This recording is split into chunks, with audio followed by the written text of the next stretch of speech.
our Wiki group project, we have architecture, and today we'll be talking about the St. Paul Cathedral in London. I'm Amy, and I'll be doing the introduction. I'm Krista, and I'll be talking about the three characteristics. And I'm Janae, and I will be pointing out the specific characteristics. And I'm Richard. I will be introducing the conclusion, finishing the touches on how significant the Baroque era was.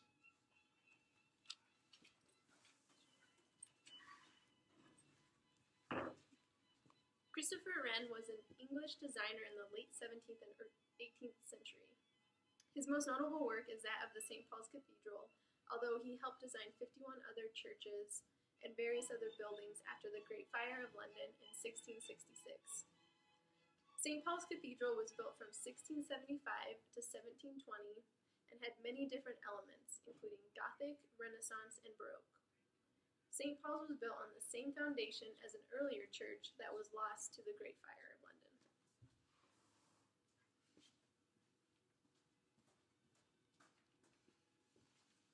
Alright, so the characteristics. There were many Baroque characteristics that made up Christopher Wren's St. Paul's Cathedral, but there were three of which that were as unique to me as a polyhedron. There are a few square windows with perfectly rounded tops. This gives the structure one of the most unique backdrops. The second characteristic is used for dramatic intensity.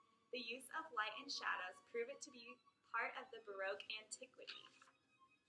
Last but not least, the greatest thriller, look and you will see pillar after pillar.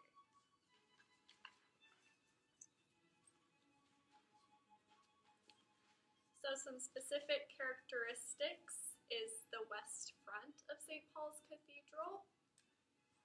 And this is the west facade of it. And as you can see in the triangle part, that is St. Paul's, and these are some of the apostles.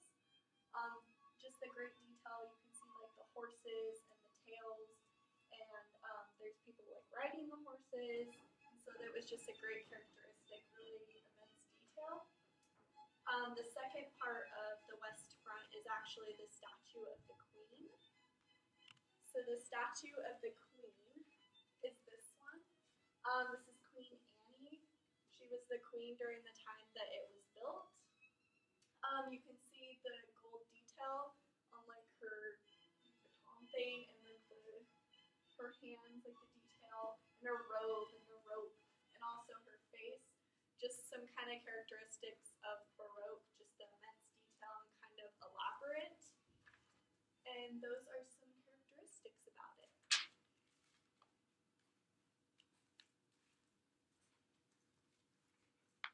I will end it with a conclusion. St. Paul's was and is significant because it was an important part of the rebuilding of London. Building on the highest point, Ludgate Hill, and surrounding buildings had height restrictions. First cathedral built for the Anglican Church. Baroque elements included its sheer size, the dome, which is reminiscent, inspired by Michelangelo's St. Peter's. Inside was a lavish, decorated, and there is a gilded statue of St. Peter's, top of the center. Christopher Wren was moving along with London into the age of enlightenment. An example of this was his many uses of geometric designs, which was becoming a modern at the time. Thank you.